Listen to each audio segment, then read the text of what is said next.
32 দলীয় ক্যারাম টুর্নামেন্টে এই ভাইটি কিন্তু বলেছেন হিট করে সবগুলো গুটি ক্লিয়ার করে দেখাবেন। তো তিনি কিন্তু এক হিটে কিন্তু 2টি গুটি পকেট করে দিলেন। তো দেখতে থাকি তিনি সবগুলো গুটি কীভাবে পকেট করেন। তিনি কিন্তু আবারও কিন্তু সাদাকে কাট করে অসাধারণভাবে একটি গুটি পকেট করে দিলেন। ইতিমধ্যে তিনি 3টি গুটি পকেট করে দিয়েছেন।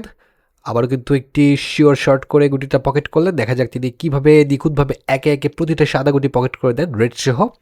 আবার কিন্তু সুন্দরভাবে হিট করছেন। ও দুর্দান্তভাবে কিন্তু হলুদকে সাইড করে কিন্তু তিনি সাদাটা পকেট করে দিলেন এবং রেড শো কিন্তু ওয়ান চাপ নিলেন। কিন্তু সমস্যা হচ্ছে রেড ফলো দ্বারা কিন্তু গুটিটা শিওর নেই। দুর্দান্তভাবে কিন্তু তিনি গুটিটা পকেট করে রেডটা ফলো করে দিলেন।